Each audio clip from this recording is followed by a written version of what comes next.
भारत को संविधान जिंदाबाद, संविधान जिंदाबाद, भारत का संविधान जिंदाबाद। साथियों आप लोग बढ़ जाए। नमस्कार साथियों, इस समय मैं मौजूद हूँ नई दिल्ली में और जंतर मंतर पर एक कार्यक्रम पूर्व सांसद सावित्रीबाई फुले जी कर रही थी और यह संविधान दिवस पर कार्यक्रम था। तो सांसद जी उत्तर प्रदेश की राजधानी लखनऊ में आप कार्यक्रम करती थी, बहराइच में कार्यक्रम करती थी। इस बार जो है आपने नई दिल्ली में चुना इस संविधान दिवस पर, तो क्या उद्देश्य था? आज संविधान दिवस पर पूरे भारतवासियों को मैं मंगल कामना करती हूँ, साधुवाद देती हूँ। मैं बताना चाहती हूँ कि बाबा साहब डॉक्टर भीमराव अंबेडकर जी भारत के संविधान में भारत के बहुजन समाज के लिए बहुत कानून बनाकर अधिकार दिए हैं, जिसको आज़ादी से लेकर अब तक पूर्ण रूप से हमारा भारत का संविधान लागू नहीं हुआ। बाबा साहब अंबेडकर जी जब भारत के संविधान को पंडित जवाहरलाल नेहरू तथा डॉक्टर राजेंद्र प्रसाद जी के हाथों में सौंपे थे, उसी समय उन्होंने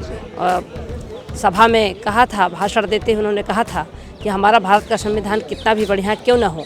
अगर भारत का संविधान को लागू करने वाले की नीयत साफ नहीं होगी तो हमारा संविधान धरा का धरा ही रह जाएगा। आज उनका सपना सच हुआ। जब 2014 में मैं सांसद बन करके लोकसभा में पहुंची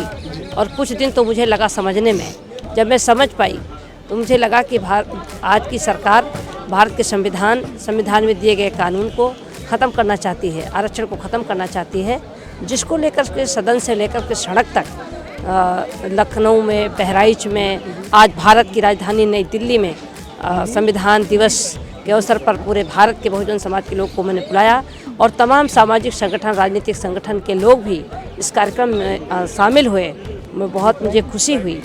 क्योंकि बाबा साहब अंबेडकर जी को लोग समझ चुके हैं, संविधान में दिए गए कानून को लोग समझ चुके हैं। इसीलिए बीजेपी की सरकार संविधान को ख़त्म करना चाहती है, आरक्षण को ख़त्म करना चाहती है, लोकतंत्र को ख़त्म करना चाहती है, जिसकी लड़ाई मैं निरंतर लड़ रही हूँ और आज मैं जंतर मंतर पे हूँ। तो आप जो है लगातार संविधान दिवस पर कार्यक्रम करती आई हैं और ये जो महापंचायत करती हैं,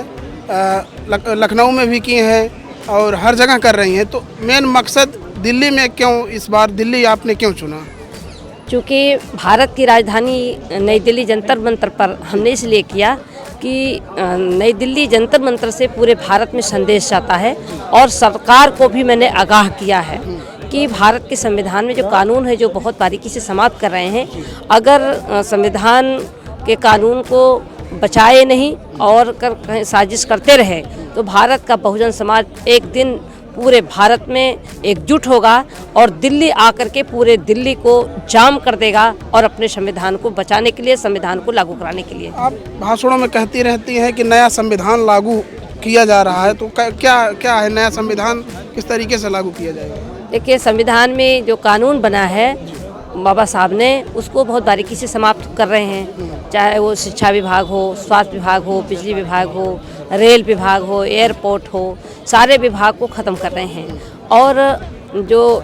बहुजन के विरोध में जो कानून ला रहे हैं, जिससे हमारा बहुजन समाज के लोग नौकरी से वंचित हो जाएगा, अपने अधिकारों से वंचित हो जाएगा, अपने को असुरक्षित महसूस कर रहा है, जिसके लिए मैं लगातार लड़ाई लड़ रही हूँ कि बहुजन समाज का जो संविधान है बाबा साहब ने दिया, उस संविधान को ख़त्म करके वो अपना संविधान लागू करना चाहते हैं। कौन खत्म कर रहा है? वो अपना कानून मनुस्मृति के तहत, जो पहले राजतंत्र हुआ करते थे कि राजा होते थे और हमारा समाज प्रजा हुआ करता था, वही राजतंत्र को पुनः लाना चाहते हैं, जिसको लेकर के बाबा साहब अंबेडकर जी ने उस राजतंत्र को ख़त्म किया, लोकतंत्र दिया, जिसमें सबको बराबर का हक दिया, वोट देने का अधिकार दिया, जनता को वो अधिकार दे दिया कि जनता अपने वोट से, पंच से प्रधानमंत्री बनाने का काम करती है। अब इस अधिकार को भी ख़त्म करने जा रहे हैं और ये भी करने जा रहे हैं कि जिनके 2 बच्चे से 3 बच्चे होंगे वही अब सरकार से लाभ पाएंगे। ऐसा संविधान में नहीं था, लेकिन ये सब कानून बना करके ये नया संविधान बनाना चाहते हैं। साथियों, ये थी सावित्रीबाई फुले जो पूर्व सांसद थी बहराइच से और इस समय राष्ट्रीय अध्यक्ष हैं काशीराम बहुजन मूल निवासी पार्टी से। धन्यवाद।